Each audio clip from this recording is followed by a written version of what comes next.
रीता के कदम दरवाजे की चौखट पर ही ठिठक गए थे। हाथ से चाय छलकने वाली थी जब उसने सुना कि उसकी सास उसकी ननद सीमा से कह रही थी, अपने ही घर में मेहमान सी हो गई हूँ मैं, बस इस एक कमरे में पड़े रहो, खाना मिल जाता है, कपड़े मिल जाते हैं, पर मजाल है कोई मुंह से एक बात कर ले, बस मुंह सिए पड़े रहो सारा सारा दिन। रीता को तो छोड़ो, वो तो पढ़ाई है, पर निखिल भी बात नहीं करता क्या तुमसे? सीमा बोली। अरे निखिल की तो पूछो ही मत, जब से शादी हुई है बस अपनी पत्नी का ही होके रह गया है। वो तो कब आता है और कब जाता है पता ही नहीं चलता। गला खखारती रीता कमरे में आई तो दोनों एकदम से चुप हो गई। खामोशी से चाय पी तीनों ने। माहौल कुछ भारी हो गया था। वो दोनों समझ रही थी कि रीता ने उनकी बात सुन ली होगी और अब वो गुस्सा करेगी, और रीता मौन हो गई थी। उसे अपनी माँ का ध्यान आया जो हमेशा उससे उसकी भाभी दिव्या की शिकायत करती रहती थी, और वो हंसकर समझाती उन्हें, अम्मा क्यों भाभी के पीछे पड़े रहती हो, हरदम अच्छी भली तो है वो, कर तो रही है तुम्हारा रीता की सास जानकी देवी 2 दिन पहले बाथरूम में फिसल कर गिर गई थी। उनकी हड्डी तो सलामत थी पर सारे शरीर में सहनीय दर्द था और डॉक्टर ने बेड रेस्ट की सलाह दी थी। जब से गिरी थी लोग पूछने आ रहे थे। उनका काम जो बढ़ा वो तो बढ़ा ही था, साथ में लोगों की आवभगत उन्हें चाय पानी पूछने देने का काम और बढ़ गया था। रीता का बेचारी ने भलम साहस दिखाते हुए ऑफिस से हफ्ते भर की छुट्टी ले ली थी कि सास ठीक हो जाएगी तब तक, लेकिन वो हर आने जाने वाले की लय से लय मिलाकर जिस तरह उसकी बुराइयां कर रही थी उससे वो बहुत हट थी।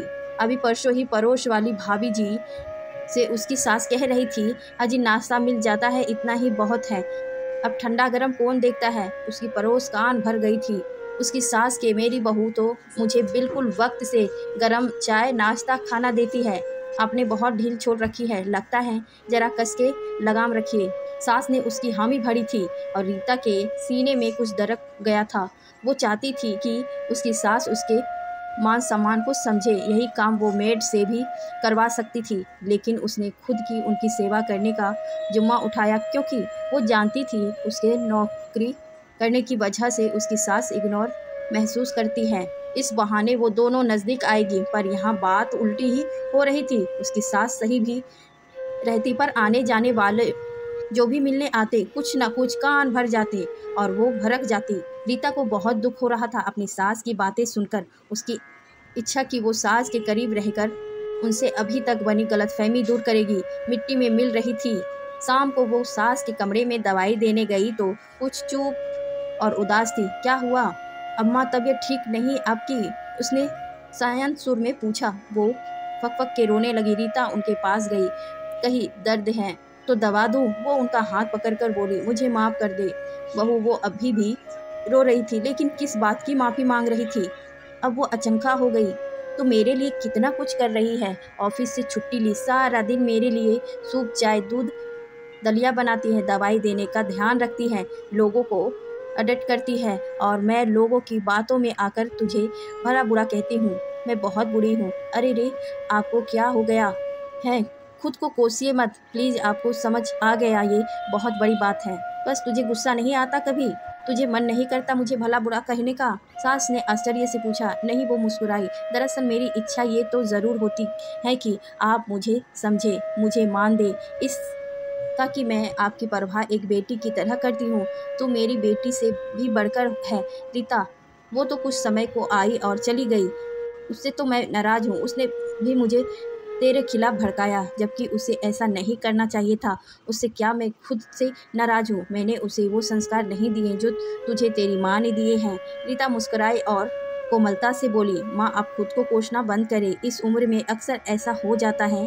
मेरी माँ भी कभी कभी मुझसे मेरी भाभी की बुराई कर देती है, लेकिन मैं उन्हें शांत कर देती हूँ और भाभी की इच्छाएं गिन देती हूँ, फिर उनकी समझ में आ जाता है। साथ ही भाभी को भी बता देती हूँ कि माँ आपसे क्या उम्मीद करती है। अगर बिना परेशान हुए उनकी समस्या का निवारण कर सको तो कर देना। वो भी हंसी खुशी मान लेती हैं। तू बहुत समझदार है मेरी बच्ची। भावुक होकर उन्होंने रीता को गले लगा लिया।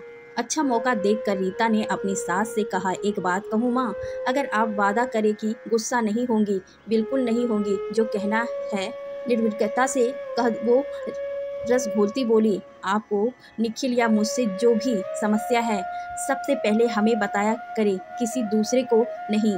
इससे आसानी हो जाएगी इसके निराकरण में। नहीं तो बाहर वाले सुनते हैं, मज़े लेते हैं, नमक मिर्ची लगाकर चढ़ा बढ़ाकर बताते हैं और बात बिगड़ जाती है। बिल्कुल ठीक कह रही है तू बेटा, आगे से तुम लोगों को शिकायत का कोई मौका नहीं मिलेगा। वो धीमी आवाज में बोली। शिकायत हमें नहीं थी माँ, फिलहाल आपको है। और मुझे बताएं, वैसे जहाँ तक मैंने आपकी बात सुनी, आपको अकेलापन खलता है। मैंने सोचा है मैं कुछ दिन की छुट्टी बढ़ा लेती हूँ। आपको एक खुशखबरी भी सुनानी थी। रीता थोड़ी शर्माती हंसती हुई बोली, क्या मेरे खेलने के लिए घर में खिलौना लेने वाली है तू? सास ने चहक के पूछा तो रीता ने शर्मा के पलकें झुका ली। आज सबकी शिकायतें दूर हो गई थी। माँ को पोता पोती मिलने वाले थे।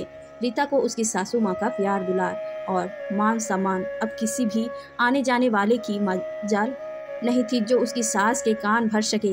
वो उन्हें मुंह तोड़ जवाब देती और बोलने वाले वहीं रुक जाता।